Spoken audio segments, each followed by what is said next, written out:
노년에 재혼하게 되면 닥쳐올 8가지의 불행. 미리 조심해야 후회하지 않는다. 저는 윤명자입니다. 올해 65세죠. 남편을 잃고 7년이 흘렀어요. 처음엔 괜찮을 줄 알았습니다. 딸 유리도 있고 작은 반찬 가게도 운영하고 있으니까요.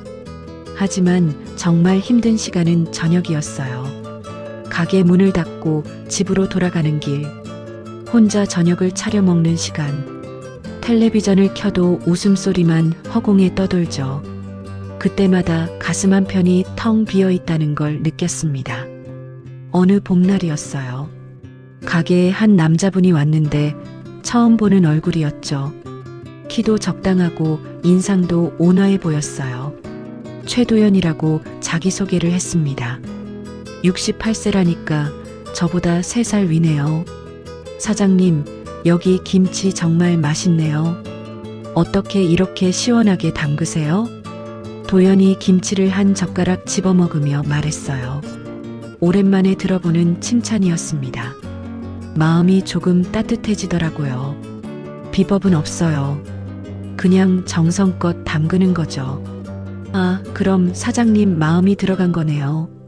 도연은 장난스럽게 웃으며 말했어요. 얼굴이 빨개질 뻔했죠. 이런 농담을 들어본 지가 언제인지 기억도 안 났거든요. 그 뒤로 도연은 일주일에 2~3번씩 가게에 왔어요. 반찬을 사러 오는 게 아니라 저와 이야기하러 오는 것 같았죠. 가게가 한산할 때면 의자에 앉아서 이런저런 얘기를 나눴습니다. 명자 씨, 혼자 계시기 답답하실 텐데요. 그렇긴 하죠. 근데 뭐 어쩌겠어요. 저도 마찬가지예요. 아내가 먼저 가고 나서 집이 너무 조용해서 미칠 것 같아요. 도연의 표정이 순간 어두워졌어요. 저와 같은 처지구나 싶어서 마음이 짠했죠. 어느 날은 시장을 같이 걸었어요. 도연이 무거운 쌀포대를 대신 들어줬거든요. 옆에서 걸으며 이런저런 얘기를 나누는데 정말 오랜만에 마음이 편안했어요. 명자 씨, 혹시 시간 되시면 같이 저녁이나 드실래요? 도연이 조심스럽게 물어봤어요. 가슴이 두근거리더라고요. 언제부터인가 도연을 기다리고 있는 제 자신을 발견했거든요. 그런데 딸 유리는 걱정이 많았어요.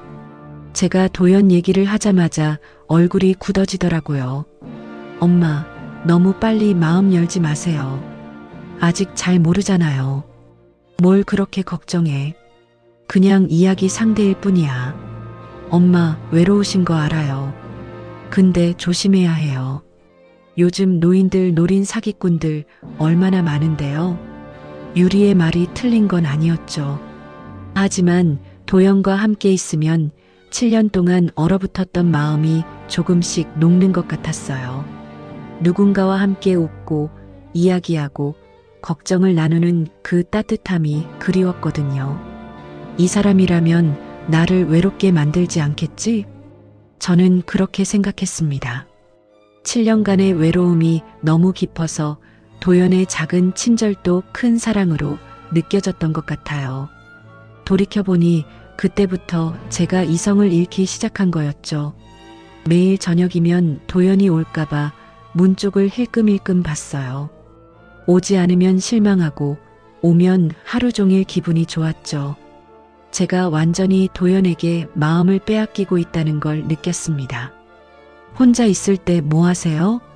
책도 보고 드라마도 보고요. 그런데 재미없어요. 저도 그래요. 혼자서 밥 먹는 게 제일 서러워요. 도연이 한숨을 쉬며 말했어요. 정말 저와 똑같은 마음이구나 싶었죠. 서로의 아픔을 이해하는 사람이 있다는 게 얼마나 위로가 되는지 몰라요. 하지만 지금 생각해보니 도연은 제가 원하는 말만 골라서 했던 것 같아요. 외로운 사람의 마음을 너무 잘 알고 있었거든요. 어떤 말을 해야 상대방이 좋아하는지 정확히 알고 있었죠. 외로움이라는 감정은 정말 무서운 것 같아요. 판단력을 흐리게 만들거든요. 상대방을 제대로 보지 못하게 하고 작은 관심도 큰 사랑으로 착각하게 만들죠. 저도 그 함정에 빠져들고 있었는데 전혀 눈치채지 못했어요. 도연의 웃음과 따뜻한 말 한마디가 저에겐 햇살 같았거든요. 하지만 그 햇살이 진짜인지 가짜인지는 나중에 알게 되었습니다. 도연과 만난 지 2달이 지났습니다. 어느 날 저녁 도연이 갑자기 제 손을 잡더라고요. 명자 씨, 우리 결혼해요. 순간 가슴이 쿵 하고 떨어졌어요. 너무 갑작스러워서 말이 안 나왔죠. 저희가 결혼을요? 네. 이 나이에 시간 낭비할 필요 없잖아요. 서로 좋은데 왜 망설여요? 도연의 목소리가 확신에 차 있었어요. 저는 머리가 하얗게 변하는 느낌이었죠. 결혼이라니요. 7년 만에 듣는 말이었거든요. 너무 빠른 게 아닐까요? 우리 서로를 아직 잘 모르잖아요. 사랑하면 되는 거지. 뭘 더 알아야 해요? 명자 씨, 혼자 사시기 힘드시죠? 도연이 제 2 손을 감싸주며 말했어요. 따뜻한 손길이었죠. 그 순간 7년간의 외로움이 한꺼번에 밀려왔어요. 혼자 밥 먹고, 혼자 잠들고, 아플 때도 혼자 끙끙 앓았던 날들이요. 이제 누군가와 함께할 수 있다는 생각에 눈물이 날 것 같았습니다. 좋아요. 결혼해요. 제가 그렇게 대답했어요. 도연의 얼굴에 환한 미소가 번졌죠. 하지만 지금 생각해보니 그때 제가 너무 성급했던 것 같아요. 사랑에 빠진 게 아니라 외로움에서 벗어나고 싶은 마음이 더 컸거든요. 딸 유리에게 소식을 전했을 때 반응은 예상대로였어요. 엄마 미쳤어요? 2달 만에 결혼이 말이 돼요? 유리야, 엄마가 이 나이에 뭘 더 기다려. 도연 씨 좋은 사람이야. 좋은 사람인지 어떻게 알아요? 2달로 뭘 알겠어요? 유리는 목소리를 높였어요. 하지만 제 마음은 이미 정해져 있었죠. 누군가와 함께 살고 싶다는 마음이 모든 걸 덮어버렸거든요. 엄마 혼자 계시는 거 보기 안타까워서 그래요. 근데 너무 서두르시는 것 같아요. 걱정 마. 엄마가 판단해서 하는 일이야. 그렇게 말하긴 했지만 가슴 한편이 불안했어요. 정말 잘하는 일인지 확신이 서지 않았거든요. 하지만 이미 입 밖으로 낸 말을 되돌리기엔 너무 늦었죠. 혼인신고는 정말 간단했어요. 구청에 가서 서류 몇 장 작성하고 도장 찍으면 끝이었죠. 도연은 계속 웃고 있었는데 저는 왠지 실감이 나지 않았어요. 이제 우리 부부네요. 도연이 제 어깨에 손을 올리며 말했어요. 부부라는 말이 아직 어색했죠. 그래도 기분은 좋았어요. 오랜만에 누군가의 가족이 된다는 느낌이었거든요. 결혼식은 작게 하기로 했어요. 나이도 있고 재혼이니까 화려할 필요는 없다고 생각했거든요. 도연의 친구 몇 명과 제 딸 유리, 그리고 몇몇 지인들만 불렀습니다. 결혼식 당일 아침 거울을 보니 설레는 마음과 불안한 마음이 섞여 있더라고요. 정말 잘하는 일일까 하는 생각이 계속 머릿속을 맴돌았어요. 하지만 이미 늦었죠. 식장은 작은 웨딩홀이었어요. 화려하지 않았지만 따뜻한 분위기였죠. 도연은 정장을 입고 저를 기다리고 있었어요. 멋있어 보였습니다. 축하합니다. 새신랑 새신부. 사회자가 밝은 목소리로 말했어요. 박수 소리가 웅성웅성 들렸죠. 그 순간만큼은 정말 행복했어요. 7년 만에 느끼는 설렘이었거든요. 그런데 식이 끝나고 하객들과 인사를 나누는데 도연의 친구 중 한 명이 제게 다가왔어요. 50대 후반쯤 되어 보이는 남자분이었죠. 사모님, 처음 뵙겠습니다. 도연이 형과 오랜 친구예요. 아, 그러시군요. 앞으로 잘 부탁드려요. 도연이 형 정말 운 좋네요. 이렇게 좋은 분 만나서 말이에요. 그 친구가 웃으며 말했어요. 칭찬인 줄 알고 고맙다고 할 뻔했는데 그 다음 말이 문제였어요. 빚은 다 갚았대요? 그래도 좋은 여자 만나니까 이제 걱정 없겠네요. 순간 머릿속이 하얗게 변했어요. 빚이라고요? 도연에게 빚이 있다고요? 처음 듣는 이야기였습니다. 빚이요? 제가 어리벙벙하게 물어봤어요. 그 친구는 제 표정을 보더니 당황한 듯 했죠. 아, 혹시 모르셨나요? 아, 제가 괜한 말을 했네요. 죄송합니다. 그리고는 어색하게 웃으며 자리를 떴어요. 저는 그 자리에서 얼어버렸죠. 빚이 있다는 게 무슨 말인지 이해가 안 됐거든요. 도연에게 직접 물어보고 싶었지만 결혼식장에서는 그럴 수가 없었어요. 하객들이 있으니까요. 그래서 그냥 웃으며 넘어갔죠. 하지만 마음은 편하지 않았어요. 도연 씨, 아까 친구분이 빚 얘기를 하던데요. 집으로 돌아가는 차 안에서 조심스럽게 물어봤어요. 도연의 표정이 순간 굳어지더라고요. 아, 그게요. 예전에 사업하다가 조금 빌린 게 있었어요. 근데 다 정리했어요. 얼마나 빌리셨는데요? 별거 아니에요. 걱정 마세요. 도연은 대수롭지 않다는 듯 말했어요. 하지만 제가 보기엔 뭔가 숨기고 있는 것 같았죠. 말이 어느라고 시선도 피하고 있었거든요. 정확히 얼마예요? 부부가 됐으니까 알아야 하는 거 아닌가요? 명자 씨, 그런 거 따지면서 살 건가요? 서로 믿고 사는 게 부부 아닌가요? 도연의 목소리가 조금 날카로워졌어요. 처음 보는 모습이었죠. 지금까지는 항상 다정했는데 말이에요. 저는 더 이상 묻지 않았어요. 결혼 첫날부터 싸우고 싶지 않았거든요. 하지만 마음 한편이 불안했습니다. 집에 돌아와서도 계속 그 친구의 말이 머릿속을 맴돌았어요. 빚이 있다면 얼마나 있는 걸까요? 왜 저에게 말하지 않았을까요? 과거에 누구라도 상처가 있지. 저도 완벽하지 않은데 뭘. 저는 스스로를 달랬어요. 도연도 사람인데 완벽할 수는 없잖아요. 사업을 하다 보면 빚을 질 수도 있는 거고요. 하지만 가슴 깊은 곳에서는 뭔가 잘못됐다는 신호가 계속 울리고 있었어요. 왜 미리 말해주지 않았을까요? 부부가 되면 모든 걸 공유해야 하는 거 아닌가요? 그날 밤 도연은 금세 잠들었어요. 하지만 저는 잠이 오지 않았죠. 천장을 보며 계속 생각했어요. 제가 너무 성급했던 건 아닐까요? 유리의 말이 자꾸 떠올랐어요. 2달로 뭘 알겠냐고 너무 서두른다고 했던 그 말이요. 이제 와서 후회해도 늦었죠. 이미 혼인신고도 하고 결혼식도 했으니까요. 옆에서 자고 있는 도연을 보니 갑자기 낯설어 보였어요. 정말 이 사람을 아는 게 맞나 싶었거든요. 빚이 얼마나 되는지, 왜 숨겼는지, 또 다른 비밀은 없는지 궁금했습니다. 결혼 첫날 밤인데 이런 생각을 하고 있는 제 자신이 한심했어요. 행복해야 할 날인데 불안하고 걱정스러웠거든요. 서두른 결혼이 이런 건가 싶었습니다. 설렘보다는 불안이 더 컸어요. 하지만 이미 시작된 일이니까 잘해보자고 마음먹었죠. 도연도 좋은 사람일 거라고 믿고 싶었거든요. 결혼한 지 1달이 지났습니다. 신혼의 달콤함은 생각보다 짧았어요.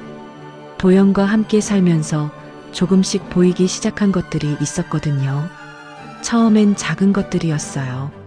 전기세, 가스비 같은 공과금을 제가 내는 게 당연하다고 여기는 모습이었죠.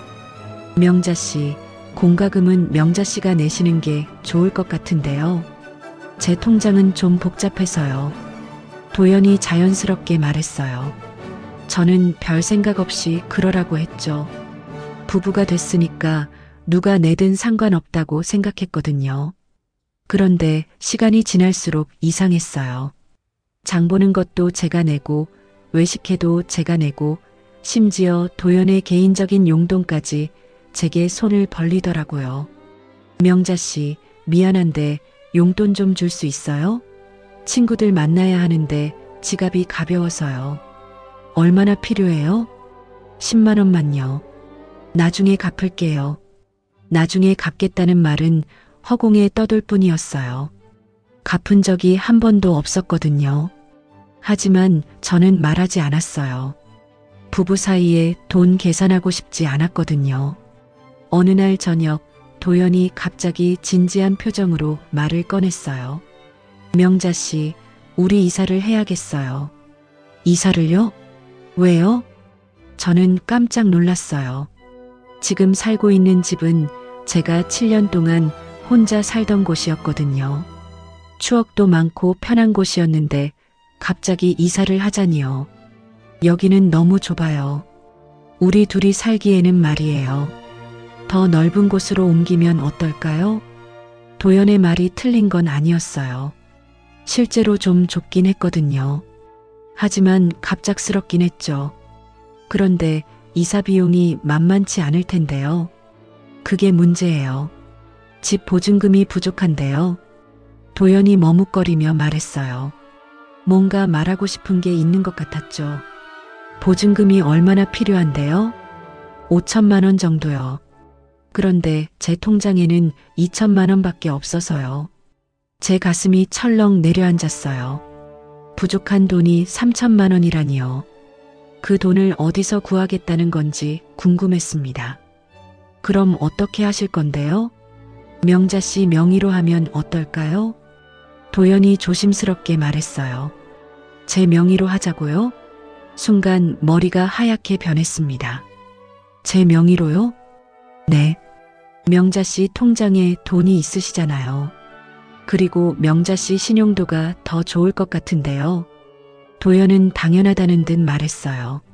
하지만 저는 당황스러웠죠. 제 전 재산을 걸고 집을 구하자는 건지 확실하지 않았거든요. 잠깐 우리 같이 상의해봐요. 이런 큰 일을 갑자기 정할 수는 없잖아요. 제가 차근차근 말해보려고 했어요. 하지만 도연의 반응은 예상과 달랐습니다. 명자 씨는 정말 속 좁으시네요. 부부가 뭘 그렇게 따져요? 도연의 목소리가 싸늘해졌어요. 순간 가슴이 찌릿했죠. 속이 좁다고요? 속 좁은 게 아니라 신중하게 생각해 보자는 거예요. 그럼 명자 씨는 계속 이 좁은 집에서 살고 싶으세요? 내가 없었으면 이렇게 혼자 살았을 거예요. 도연이 차가운 표정으로 말했어요. 그 한마디가 제 가슴을 찔렀습니다. 혼자 살았을 거라는 말이요. 맞는 말이었어요. 도연이 없었다면 저는 지금도 혼자 이 집에서 외롭게 살고 있었을 테니까요. 갑자기 죄책감이 밀려왔습니다. 그런 뜻이 아니에요. 그럼 뭔 뜻이에요? 저한테는 집 한 칸 내주기도 아까우시다는 거예요? 도연의 말이 점점 날카로워졌어요.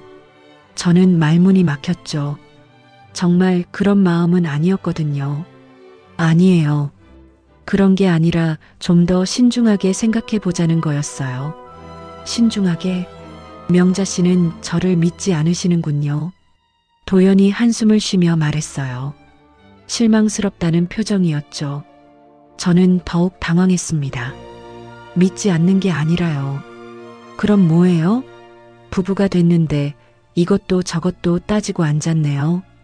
도연은 돌아서서 침실로 들어가 버렸어요. 저는 거실에 혼자 남았죠. 가슴이 답답했어요. 정말 제가 잘못 생각한 건가요? 부부라면 당연히 함께 해야 하는 건가요? 하지만 뭔가 석연치 않았어요. 왜 하필 제 명의로 해야 하는 걸까요? 그날 밤 잠자리에서 도연은 저에게 등을 돌리고 잤어요. 화가 난 것 같았죠. 저는 잠이 오지 않았어요. 도연의 말이 계속 머릿속을 맴돌았거든요. 혼자 살았을 거라는 그 말이요. 맞는 말이었지만 왜 이렇게 마음이 아픈지 모르겠어요. 다음 날 아침 도연은 여전히 차가웠어요. 인사도 대충 하고 밥도 거의 먹지 않았죠. 도연 씨, 어제 일 때문에 화났어요? 조심스럽게 물어봤어요. 도연은 신문을 보며 대답했습니다. 화난 게 아니라 실망했어요. 명자 씨가 저를 이렇게 못 믿으실 줄은 몰랐어요. 또 실망했다는 말이에요. 가슴이 쿵 하고 내려앉았죠. 그럼 어떻게 하고 싶으세요? 명자 씨 마음대로 하세요. 저는 상관없어요. 도연은 쌀쌀맞게 말하고 나가버렸어요. 저는 혼자 남아서 계속 생각했습니다. 정말 제가 잘못 생각한 걸까요? 부부가 됐으니까 당연히 함께 해야 하는 걸까요? 하지만 마음 한편에서는 계속 경고음이 울리고 있었어요. 결국 저는 도연에게 먼저 말을 걸었어요.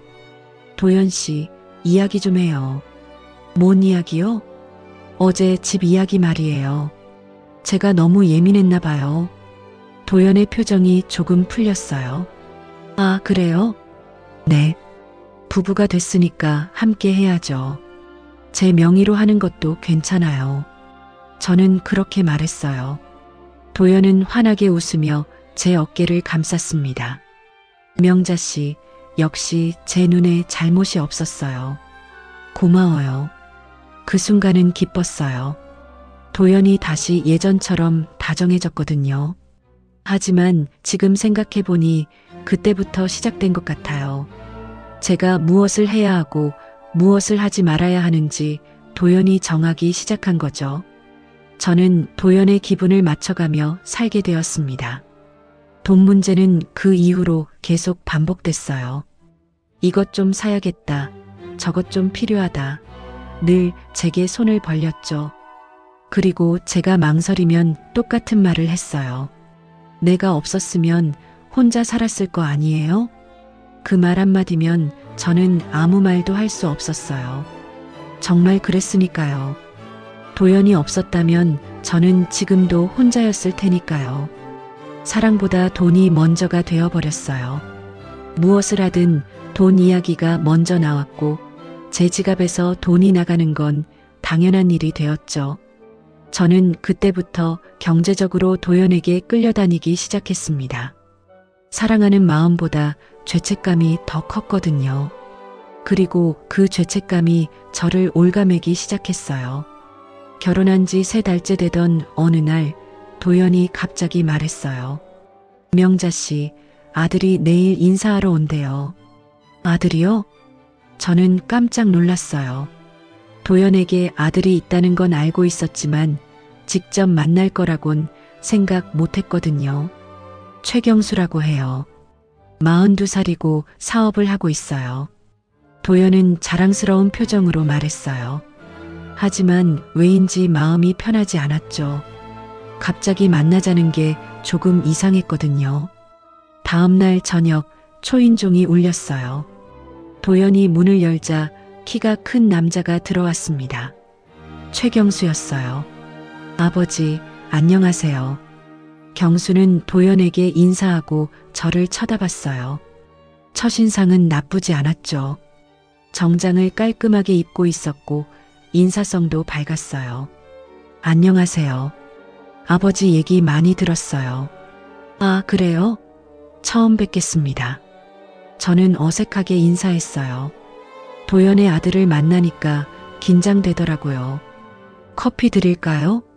아, 네. 감사합니다. 경수는 소파에 앉으며 집안을 둘러봤어요. 뭔가 평가하는 듯한 시선이었죠.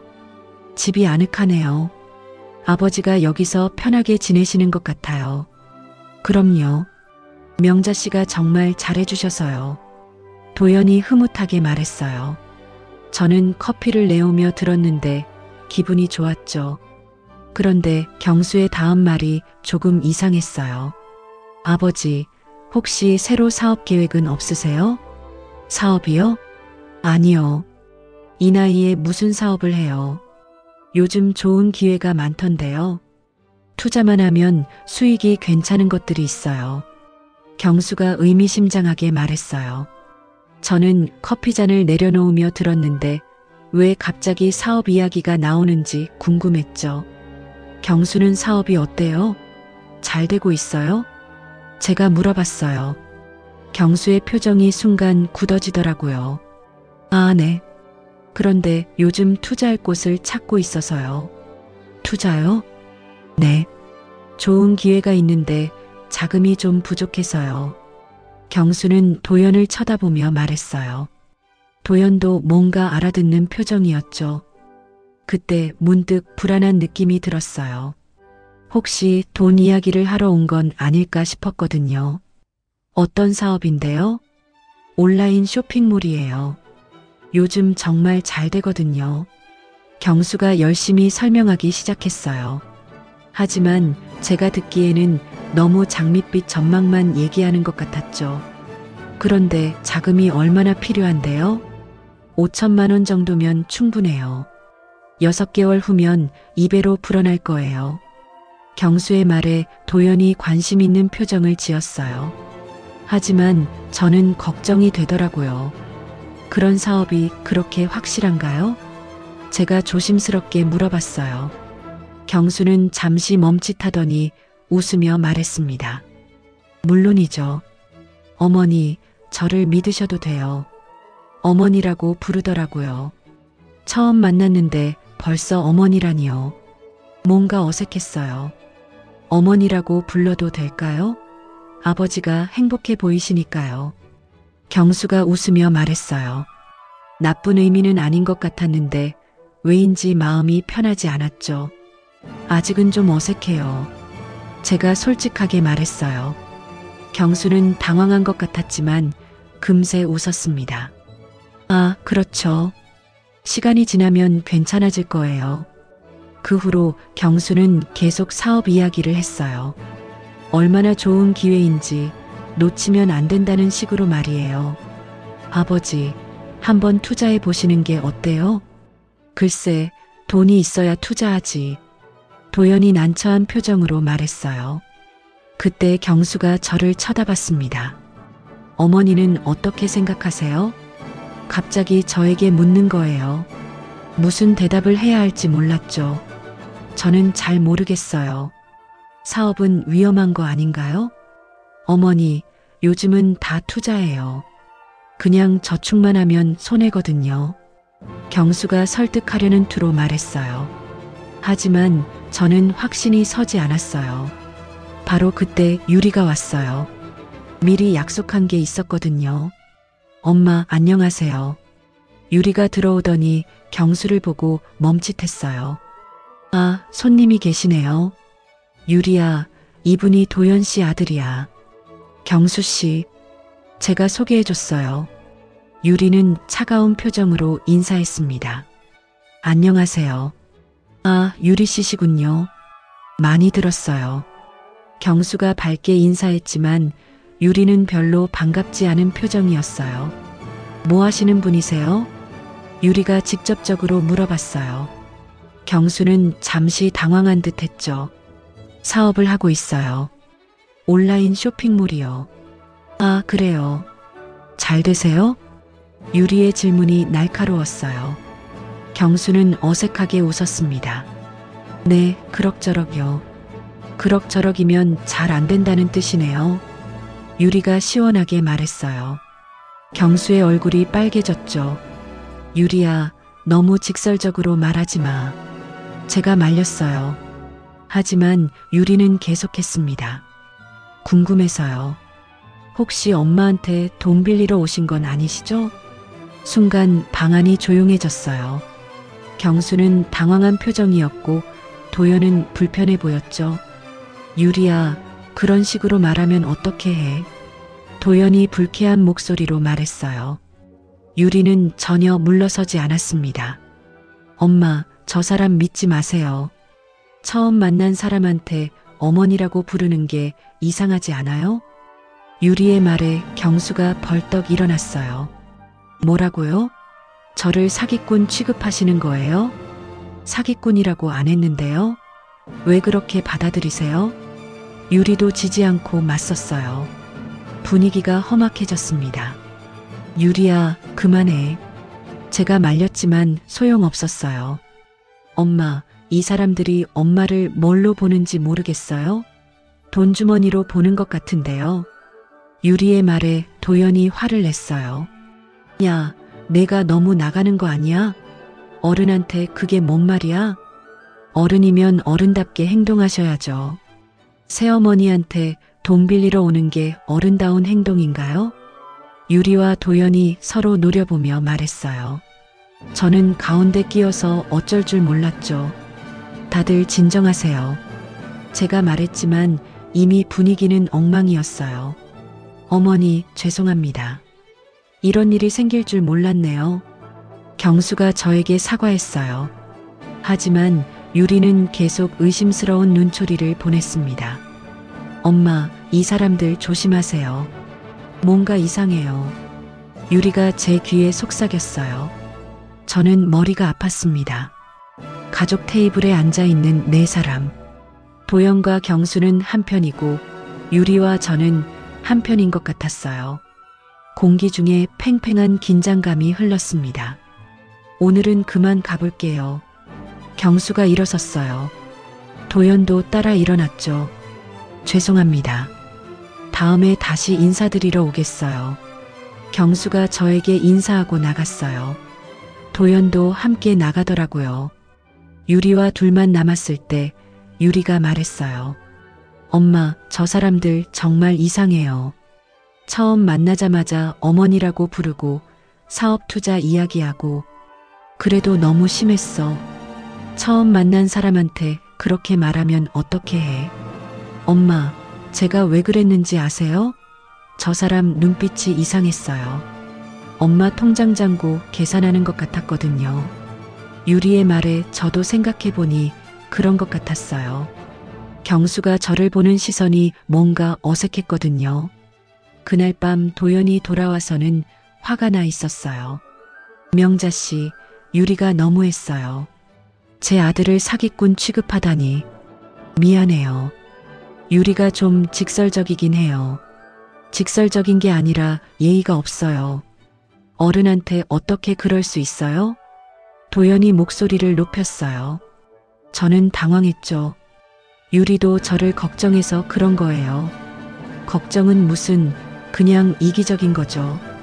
어머니 재산 뺏길까봐 그러는 거 아니에요? 도연의 말에 가슴이 찔렸어요. 정말 유리가 그런 마음일까요? 노년의 재혼이 이런 건가 싶었어요. 서로의 자녀들이 경계하고 의심하고 자기 몫을 지키려고 하는 거 말이에요. 두 집안의 전쟁 같았습니다. 결혼한 지 넉 달째 저는 점점 이상한 걸 느끼기 시작했어요. 도연이 자꾸 전 부인 이야기를 하기 시작한 거예요. 처음엔 별 생각 없었어요. 40년을 함께 산 사람인데 추억이 있는 게 당연하잖아요. 하지만 시간이 지날수록 그 이야기들이 저를 짓누르기 시작했습니다. 명자 씨, 깍두기 좀 다시 해주실 수 있어요? 어느 날 저녁 도연이 말했어요. 제가 담근 깍두기를 먹으며 말이에요. 왜요? 맛이 이상해요? 아니에요. 그냥 좀 다르게 해보시면 어떨까 해서요. 어떻게 다르게요? 전처는 깍두기를 각 맞춰 썰었거든요. 정말 네모 반듯하게 말이에요. 도연이 웃으며 말했어요. 하지만 제 가슴은 철렁 내려앉았죠. 아, 그래요? 네. 보기에도 예뻤어요. 명자 씨도 그렇게 해보시면 어떨까요? 도연은 자연스럽게 말했지만 저는 기분이 이상했어요. 왜 굳이 전 부인 이야기를 하면서 제게 똑같이 하라고 하는 걸까요? 네, 다음엔 그렇게 해볼게요. 억지로 웃으며 대답했어요. 하지만 마음이 편하지 않았죠. 그 다음 날부터 저는 깍두기를 자로 재듯이 네모 반듯하게 썰었어요. 도연이 원하는 대로 말이에요. 하지만 왜 이런 걸 해야 하는지 모르겠더라고요. 며칠 후에는 또 다른 이야기였어요. 명자 씨, 오늘 반찬 가게에서 손님이 뭐라고 했어요? 그냥 맛있다고 했어요. 아, 그래요? 전처는 사람 상대를 기가 막히게 했어요. 또 전처 이야기였어요. 제 가슴이 답답해졌습니다. 어떻게요? 손님이 오면 항상 웃으면서 이런저런 안부도 묻고 서비스도 해주고 그랬어요. 그래서 단골들이 정말 많았거든요. 도연이 그리운 듯 말했어요. 저는 점점 작아지는 느낌이었죠. 저도 그렇게 하려고 노력하는데요. 아, 물론이에요. 명자 씨도 잘하고 계시죠. 그냥 참고로 하시라고요. 도연은 대수롭지 않다는 듯 말했지만 저는 상처받았어요. 제가 손님 응대를 제대로 못한다는 뜻 같았거든요. 그날 밤 잠자리에서도 전처 이야기가 나왔어요. 전처는 잠들 때까지 제 등을 쓸어줬어요. 그럼 정말 편안하게 잠들었거든요. 도연이 누워서 말했어요. 저는 할 수 없이 도연의 등을 쓸어줬죠. 하지만 마음은 복잡했어요. 왜 자꾸 전 부인과 비교하는 걸까요? 저는 전 부인이 아닌데 똑같이 하라고 하는 것 같았거든요. 도연 씨, 전처 이야기를 자꾸 하시네요. 조심스럽게 말해봤어요. 도연은 잠시 멈칫하더니 돌아봤습니다. 아, 그래요? 미안해요. 워낙 오래 살았던 사람이라 그런가 봐요. 괜찮아요. 그런데 저는 전처와 다른 사람이에요. 당연히 알고 있어요. 명자 씨만의 매력이 있으시잖아요. 도연이 웃으며 말했지만 진심 같지 않았어요. 오히려 더 많은 전처 이야기를 하기 시작했거든요. 전처는 아침밥을 꼭 차려줬어요. 된장찌개에 계란 후라이, 김치. 정말 정성스럽게 말이에요. 도연이 아침상을 보며 말했어요. 저는 빵과 커피를 준비했는데 불만스러운 모양이었죠. 제가 아침에 밥 해드릴까요? 아니에요. 그냥 생각난 거예요. 도연은 그렇게 말했지만 다음 날부터 저는 아침밥을 차렸어요. 된장찌개에 계란 후라이, 김치까지 말이에요. 전처가 했던 것처럼요. 전처는 청소를 정말 깨끗하게 했어요. 구석구석 먼지 하나 없이 말이에요. 전처는 빨래도 참 잘했어요. 흰 옷이 정말 하얗게 나왔거든요. 전처는 설거지할 때 그릇을 반짝반짝하게 닦았어요. 하루도 빠짐없이 전처 이야기였어요. 저는 점점 지쳐갔습니다. 마치 전처의 유령이 우리 집에 살고 있는 것 같았어요. 제가 뭘 해도 전처와 비교당했거든요. 도연 씨, 저는 전처가 아니에요. 어느 날 참다 못해 말했어요. 도연은 놀란 표정을 지었습니다. 갑자기 왜 그래요? 매일 전처 이야기만 하시잖아요. 저는 전처처럼 할 수 없어요. 제 목소리가 떨렸어요. 도연은 잠시 생각하더니 말했습니다. 명자 씨, 제가 그랬나요? 전혀 그런 의도가 아니었는데요. 하지만 저는 그렇게 느껴져요.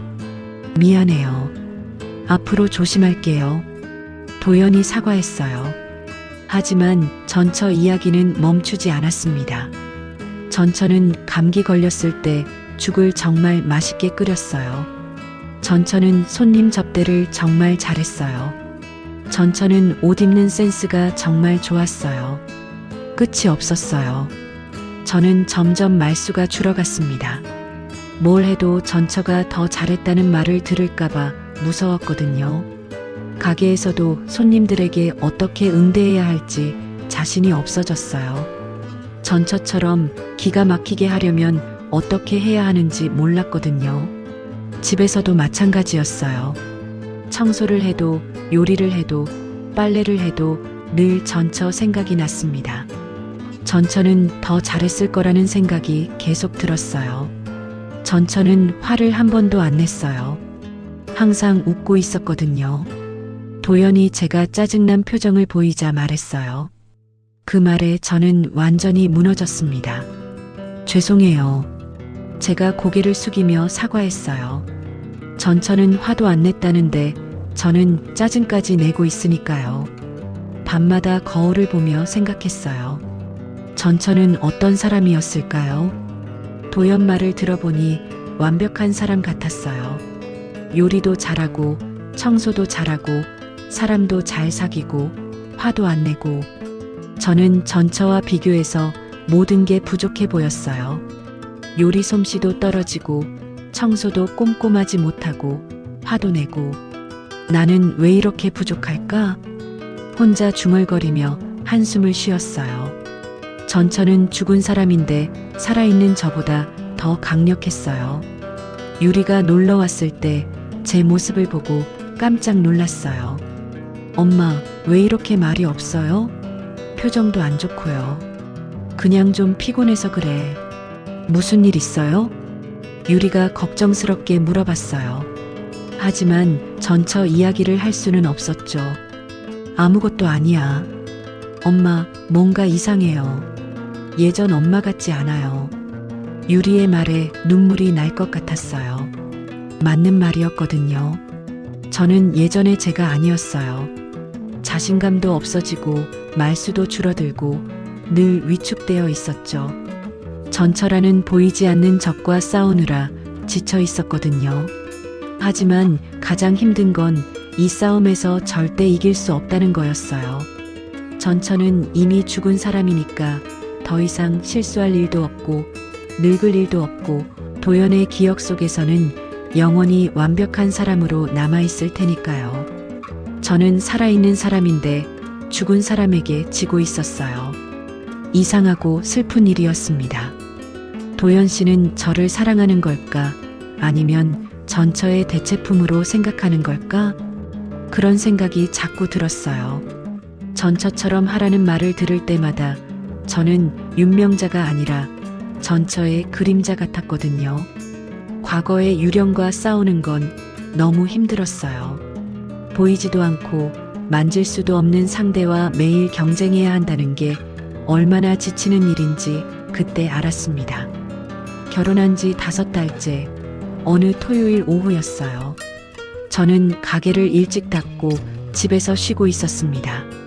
그런데 갑자기 초인종이 울렸어요. 누구세요? 정숙이에요. 문 좀 열어주세요. 박정숙이었어요. 도연의 누나죠. 70세라고 들었는데 목소리부터 기가 샜어요. 문을 열어주니 정숙이 큰 봉지를 들고 들어왔습니다. 미리 연락도 없이 말이에요. 안녕하세요, 형수님. 제가 어색하게 인사했어요. 아직 형수님이라는 호칭이 어색했거든요. 야, 형수는 무슨. 그냥 정숙이라고 불러. 정숙이 거침없이 말하며 집안을 둘러봤어요. 뭔가 검열하는 듯한 시선이었죠. 도연이 어디 있어?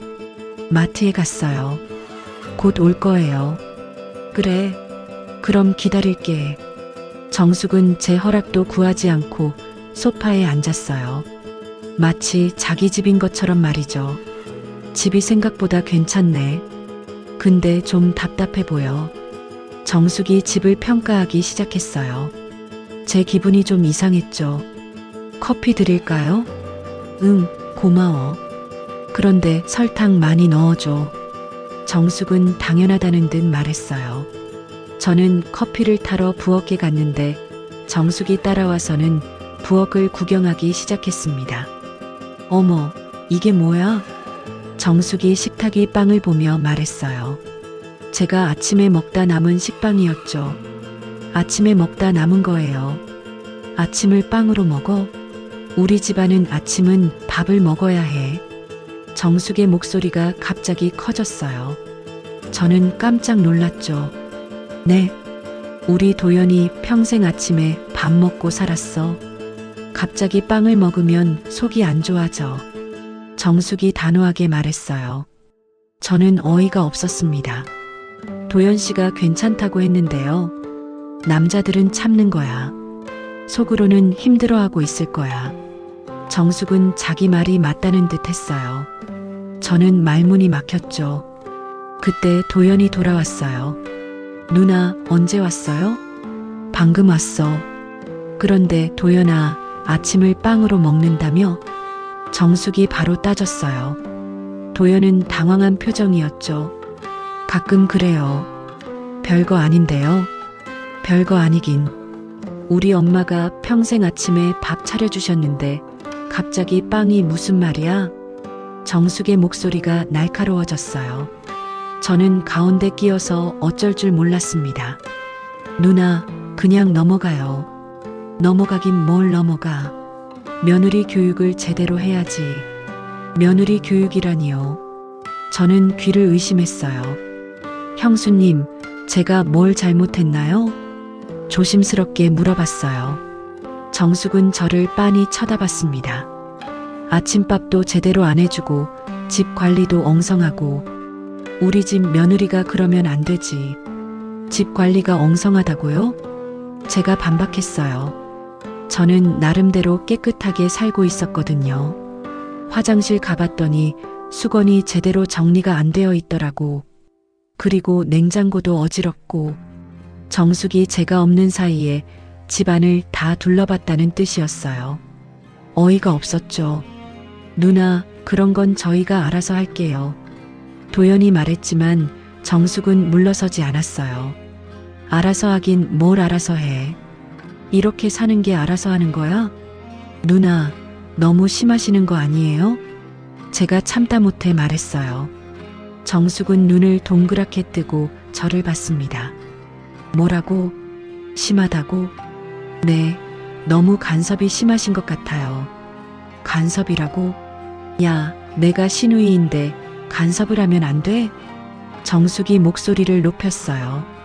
저도 지지 않고 맞섰습니다.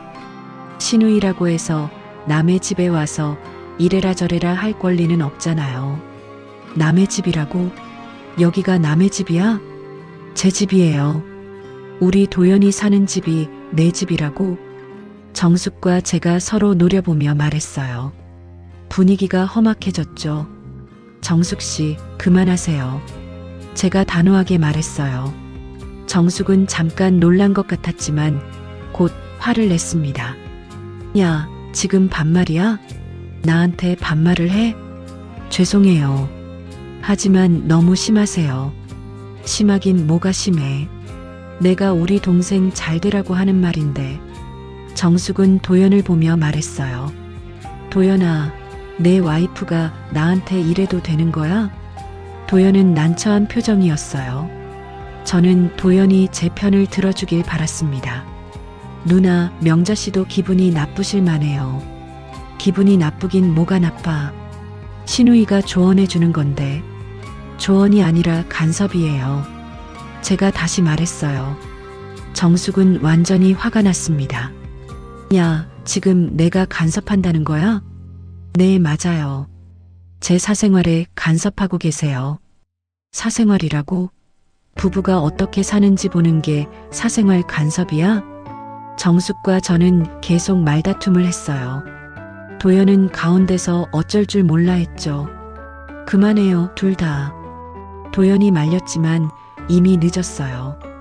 도연아, 내가 정말 이 여자 편들 거야? 정숙이 도연에게 따졌어요. 도연은 잠시 고민하는 것 같았습니다. 누나, 명자 씨가 틀린 말은 아니에요. 좀 심하게 말씀하신 것 같아요.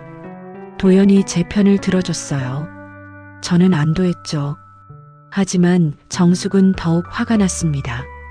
그래, 결혼하더니 누나도 모르는구나. 좋아, 알았어. 정숙은 봉지를 들고 일어났어요. 앞으로 신경 안 쓸게. 어떻게 살든 네 알아서 해. 그리고는 쾅 하고 문을 닫고 나갔어요. 집안이 조용해졌습니다. 명자 씨, 괜찮아요? 도연이 저에게 물어봤어요. 저는 가슴이 두근거렸죠. 네, 괜찮아요. 하지만 마음은 편하지 않았어요. 앞으로도 정숙이 이런 식으로 간섭할 것 같았거든요. 며칠 후 정숙이 다시 왔어요. 이번에는 도연이 있을 때였죠. 도연아, 형수는 어디 있어? 가게에 갔어요. 그래, 그럼 잠깐 이야기 좀 하자. 정숙은 도연과 둘이 오랫동안 이야기했어요. 제가 집에 돌아왔을 때는 정숙이 가고 없었죠. 뭘 이야기했어요? 제가 물어봤어요. 도연은 어색한 표정이었습니다. 그냥 이런저런 이야기요. 정숙 씨가 또 저에 대해 뭐라고 했죠? 아니에요. 별 이야기 안 했어요. 도연이 말을 아꼈어요. 하지만 분명히 제 이야기를 했을 거예요. 그날 저녁 도연의 태도가 조금 달랐어요. 명자 씨, 누나 말이 아주 틀린 건 아닌 것 같아요. 무슨 말이요? 아침에 밥을 먹는 게 좋을 것 같아요. 지금까지 괜찮다고 하셨잖아요. 그냥 말 안 한 거예요. 사실 좀 아쉬웠어요. 도연이 솔직하게 말했어요. 저는 배신감을 느꼈습니다. 그럼 처음부터 그렇게 말씀하시지 왜 괜찮다고 하셨어요? 명자 씨가 힘들까 봐서요. 그런 식으로 배려하지 마세요. 솔직하게 말씀해 주세요. 제가 화내며 말했어요. 도연은 난처한 표정이었죠. 그럼 앞으로 아침에 밥 해주실 수 있어요? 네, 하겠어요. 억지로 대답했어요. 하지만 마음은 편하지 않았습니다. 그 다음부터 정숙의 간섭은 계속됐어요. 집에 올 때마다 이것저것 지적했죠. 설거지를 이렇게 하면 안 돼. 뜨거운 물로 해야지. 청소는 이런 식으로 해야 돼. 반찬은 이렇게 만들어야 맛있어. 끝이 없었어요. 제가 힘들다고 도연에게 말하면 도연은 이렇게 말했어요. 그냥 좀 맞춰줘요. 누나도 좋은 뜻에서 하는 말이에요. 좋은 뜻이라고요? 저는 점점 제 공간에서 쫓겨나는 기분이었어요. 정숙은 제가 하는 모든 일에 간섭했고 도연은 그런 정숙의 편을 들었어요. 저는 제 집에서도 자유롭지 못했습니다. 두 사람이 대화할 때마다 다툼이 되었어요. 제가 뭔가 요청하면 도연은 누나 이야기를 꺼냈고 저는 지쳤습니다. 제 자율성은 점점 무너져 갔어요. 무엇을 해야 하고 무엇을 하지 말아야 하는지 모두 다른 사람들이 정했거든요. 정서적으로도 통제받는 느낌이었어요. 제 감정이나 의견은 중요하지 않았고 시댁의 방식에 맞춰야 한다는 압박만 있었죠. 저는 점점 숨이 막혀갔습니다. 결혼한 지 6달이 지났을 때였어요. 도연이 갑자기 배가 아프다며 병원에 가자고 했습니다. 명자 씨, 배가 너무 아파요. 병원에 가봐야겠어요. 어디가 아파요? 오른쪽 배가 콕콕 쑤셔요. 어제부터 계속 그랬어요. 도연의 얼굴이 창백해 보였어요. 저는 급하게 택시를 불러서 병원으로 갔습니다. 응급실에서 여러 검사를 받았어요. 의사 선생님이 나와서 말씀하시는데 표정이 심각했습니다. 담낭에 문제가 있습니다. 수술이 필요해요. 수술이요? 제가 깜짝 놀라며 물어봤어요. 도연도 당황한 표정이었죠. 네, 담낭 절제술을 해야 합니다. 미루면 더 위험해질 수 있어요. 의사 선생님의 말에 머리가 하얗게 변했어요. 갑작스러운 수술이라니요. 언제 해야 하나요? 빠를수록 좋습니다. 내일 오전에 하면 어떨까요? 내일이요? 너무 급작스러웠어요. 하지만 의사 선생님 말씀이니 어쩔 수 없었죠. 입원 수속을 밟고 병실에 올라갔어요. 도연은 침대에 누워서 힘들어했습니다. 명자 씨, 수술 무서워요. 괜찮을 거예요. 의사 선생님이 잘해주실 거예요. 저는 도연을 위로했어요. 하지만 제 마음도 불안했죠. 그런데 문제는 수술비였어요. 간호사가 와서 설명해 주는데 생각보다 많이 나왔습니다. 수술비하고 입원비 합쳐서 800만 원 정도 나올 것 같아요. 800만 원이라니요. 적지 않은 돈이었어요. 보험은 얼마나 나와요? 실비보험 가입하셨으면 70% 정도 나올 거예요. 도연이 실비보험에 가입했는지 확인해 봤어요. 다행히 가입되어 있었지만 그래도 200만 원은 저희가 내야 했습니다. 명자 씨, 죄송해요. 갑자기 돈이 이렇게 많이 들어가서. 괜찮아요. 건강이 우선이죠. 저는 그렇게 말했지만 걱정이 됐어요. 제 적금을 깨야 할 것 같았거든요. 수술은 다행히 잘 끝났어요. 하지만 그때부터가 진짜 힘든 시간이었습니다. 도연은 수술 후 회복이 생각보다 더뎠어요. 나이가 있다 보니까 그런가 봐요. 명자 씨, 물 좀 주세요. 명자 씨, 이불 좀 덮어주세요. 명자 씨, 등 좀 긁어주세요. 5분마다 저를 부르더라고요. 저는 병실 의자에 앉아서 하루 종일 도연을 돌봤습니다. 밤에도 마찬가지였어요. 도연이 아프다고 하면 간호사를 불러야 하고 화장실 갈 때도 부축해야 하고 명자 씨, 잠깐 나가서 쉬세요. 제가 할게요. 간호사분이 말씀해 주셨지만 도연이 놔주지 않았어요. 아니에요. 명자 씨가 있어야 안심이 돼요. 결국 저는 병실 의자에서 잠을 청해야 했어요. 목도 아프고 허리도 아팠지만 어쩔 수 없었죠. 3일째 되던 날 정말 힘들었어요. 제대로 잠도 못 자고 계속 서 있다 보니까 다리도 부어올랐어요. 명자 씨, 죽 좀 사와 주세요. 병원 음식은 맛이 없어서 못 먹겠어요. 도연이 또 심부름을 시켰어요. 저는 지쳤지만 밖으로 나갔습니다. 죽집에서 죽을 사오는 길에 갑자기 울음이 나올 것 같았어요. 왜 이렇게 힘든지 모르겠더라고요. 병원 복도 의자에 잠깐 앉아서 쉬었어요. 다른 보호자분들도 지친 표정이셨지만 저만큼 힘들어 보이지는 않았어요. 왜 내 노년이 타인을 돌보느라 끝나버리는 거지. 혼자 중얼거렸어요. 정말 그런 기분이었거든요. 결혼하기 전엔 제 시간이 있었어요. 가게 일하고 유리와 만나고 친구들과 수다도 떨고. 그런데 이제는 온종일 도연 돌보기만 하고 있었어요. 할머니, 괜찮으세요? 옆에 앉아있던 젊은 여자분이 걱정스럽게 물어봤어요. 아, 네. 괜찮아요. 많이 힘들어 보이시네요. 누구 간병하세요? 남편이에요. 아, 그러시구나. 저도 아버지 간병하고 있어요. 정말 힘들죠. 그 여자분도 지쳐 보였어요. 하지만 제게는 친정아버지를, 저는 재혼한 지 6개월도 안 된 남편을 돌보고 있다는 게 달랐어요. 병실로 돌아가니 도연이 짜증을 내고 있었어요. 명자 씨, 어디 갔다 왔어요? 1시간이나 걸렸잖아요. 죽 사러 갔다 왔어요. 1시간씩이나 걸릴 일이에요? 저 혼자 얼마나 불안했는지 알아요? 도연의 말에 짜증이 났어요. 제가 쉬고 싶어서 나간 게 아니라 도연이 시켜서 나간 건데 말이에요. 미안해요. 사람이 많아서 늦었어요. 참고 사과했어요. 싸우고 싶지 않았거든요.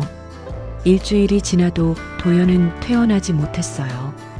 회복이 더디다는 게 의사 선생님 말씀이었죠. 그 일주일 동안 저는 집에 한 번도 못 갔어요. 가게도 문 닫아야 했고요. 명자 씨, 집에 가서 쉬세요. 아니에요. 괜찮아요. 정말 괜찮아요? 너무 무리하시는 것 같은데요. 의사 선생님이 걱정해 주셨지만 도연이 제가 없으면 안 된다고 했어요. 당신밖에 없잖아요. 도연이 당연하다는 듯 말했어요. 그 말에 가슴이 철렁했습니다. 당신밖에 없다고요? 정말 저밖에 없는 건가요? 도연에게는 아들 경수도 있고 누나 정숙도 있잖아요. 경수 씨나 정숙 씨는 아나요? 조심스럽게 물어봤어요. 경수는 바빠서 못 오고 누나는 나이가 많아서 힘들어요. 그렇다고 하니 할 말이 없었어요. 결국 저만 있는 거였죠. 하지만 뭔가 이상했어요. 아들이 아버지 수술했는데 한 번도 안 온다는 게 말이 되나요? 정숙도 그렇고요. 한 번 정도는 와야 하는 거 아닌가요? 괜찮아요. 명자 씨가 있으니까요. 도연은 대수롭지 않게 말했어요. 마치 제가 간병하는 게 당연한 것처럼요. 그때 깨달았어요. 저는 도연에게 사랑받는 아내가 아니라 간병인 같은 존재구나 싶었거든요.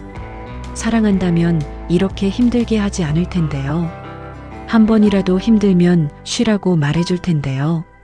하지만 도연은 그런 말 한 번 안 했어요. 오히려 당신밖에 없다며 더 많은 걸 요구했죠. 명자 씨, 발 좀 주물러 주세요. 명자 씨, 머리 좀 감겨 주세요. 명자 씨, 옷 좀 갈아입혀 주세요. 끝이 없었어요. 저는 24시간 도연의 시중을 들어야 했습니다. 2주째가 되었을 때 저는 정말 한계였어요. 몸도 아프고 정신적으로도 지쳤어요. 도연 씨, 제가 너무 힘들어요. 하루만이라도 쉴 수 없을까요? 명자 씨, 조금만 참아요. 곧 퇴원할 거예요. 언제 퇴원해요? 의사 선생님이 일주일 더 봐야 한다고 하셨어요. 일주일 더라니요. 저는 정말 쓰러질 것 같았어요. 그날 밤 화장실에서 거울을 봤는데 제가 아닌 것 같았어요. 얼굴은 푸석하고 눈은 푹 꺼져 있고 이게 내 모습이구나. 한숨이 나왔어요. 결혼 전 모습과는 완전히 달랐거든요. 이게 사랑인가 싶었어요. 사랑이라면 상대방이 힘들어하는 걸 보고 가슴 아파해야 하는 거 아닌가요? 하지만 도연은 제가 힘들어해도 별로 신경 쓰지 않았어요. 오히려 더 많은 걸 요구했죠. 결혼 생활이 사랑이 아니라 의무로 느껴지기 시작했어요. 해야 하니까 하는 것, 도와달라니까 도와주는 것. 사랑하는 마음은 어디로 갔을까요? 처음 도연을 만났을 때 느꼈던 그 따뜻함은 어디로 사라진 걸까요? 병원에서 보낸 그 2주 동안 저는 정말 많은 걸 깨달았습니다. 제가 도연에게 어떤 존재인지, 이 결혼이 무엇인지 말이에요. 도연이 퇴원한 지 한 달이 지났어요. 하지만 집에서도 간병은 계속됐습니다. 도연은 완전히 회복되지 않았다며 저에게 계속 의존했거든요. 명자 씨, 약 좀 가져다 주세요. 명자 씨, 물 좀 떠다 주세요. 명자 씨, 등 좀 긁어주세요. 병원에서처럼 5분마다 저를 불렀어요. 저는 가게 일도 제대로 못하고 도연 시중만 들어야 했습니다. 어느 날 저녁 정말 한계였어요. 몸도 아프고 정신적으로도 지쳤거든요. 거울을 보니 완전히 늙어 보였어요. 이게 내가 원했던 결혼 생활인가? 혼자 중얼거렸어요. 전혀 아니었거든요.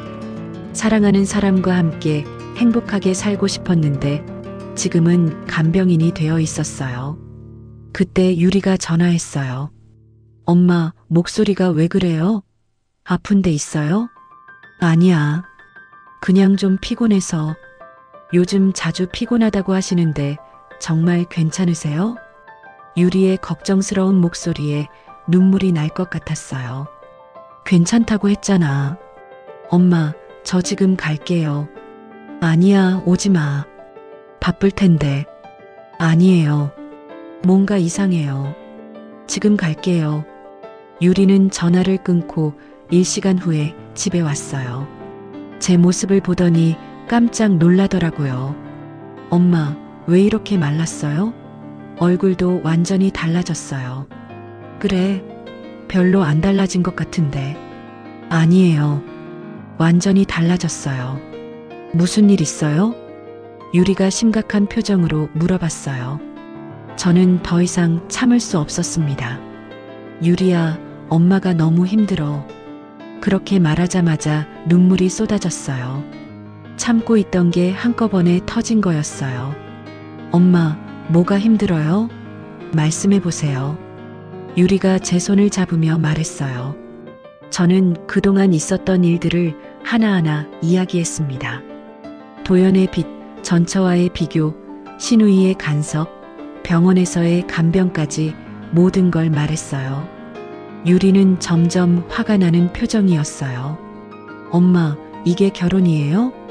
이건 착취잖아요. 착취라니, 그렇게 말하지 마. 아니에요. 정말 착취예요. 엄마를 돈 주머니로, 간병인으로, 가정부로 쓰고 있잖아요. 유리의 말이 날카로웠지만 틀린 말은 아니었어요. 정말 그런 취급을 받고 있었거든요. 그래도 부부가 됐는데 어떻게 해? 엄마, 이런 게 부부예요? 서로 사랑하고 존중해야 부부죠. 유리가 단호하게 말했어요. 엄마, 이혼하세요. 이혼이라니? 갑작스러운 말에 놀랐어요. 이혼이라는 생각은 해봤지만 실제로 누군가 말하니까 충격이었거든요. 네, 이혼하세요. 이 상황에서 더 버틸 필요 없어요.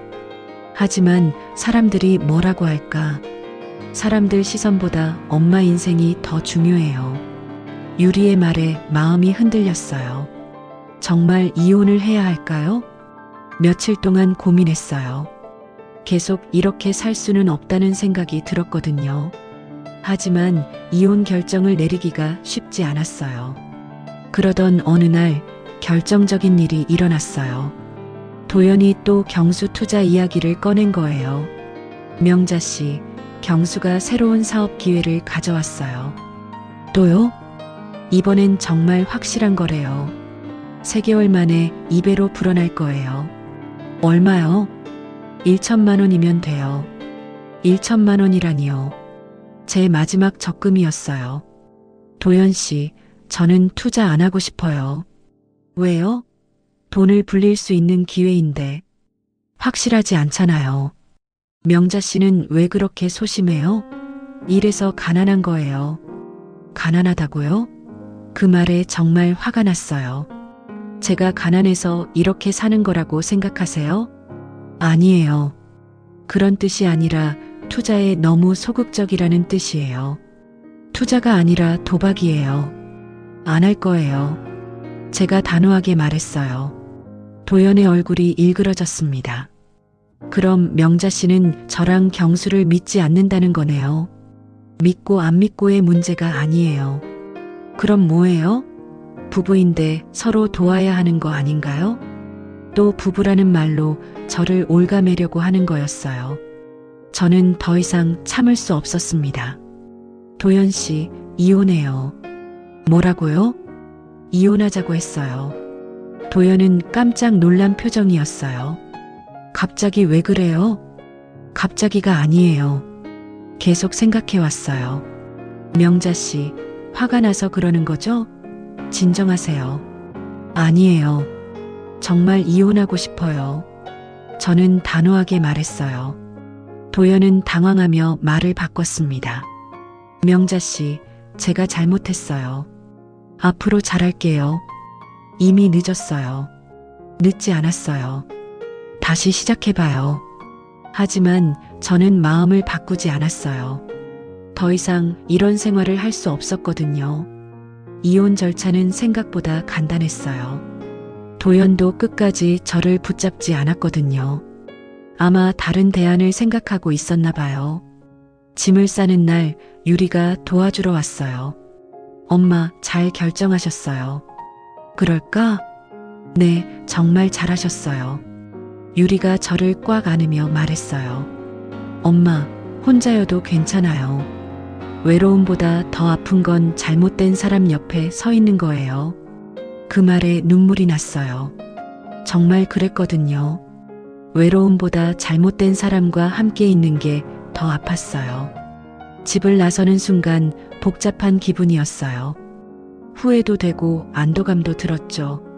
노년의 재혼, 행복으로 가는 문만 있는 줄 알았지. 그 안이 지옥일 줄은 몰랐다. 혼자 속삭였어요. 정말 그랬거든요. 행복할 줄만 알았는데 지옥 같은 시간이었어요. 지금 여러분에게 말씀드리고 싶어요.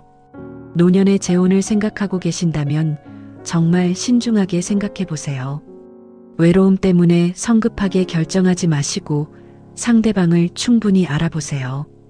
경제적인 부분도, 가족관계도, 성격도 모든 걸 확인해 보세요. 사랑은 필요합니다. 하지만 확인은 더 필요합니다. 저처럼 후회하지 마시고 신중하게 결정하시길 바라요.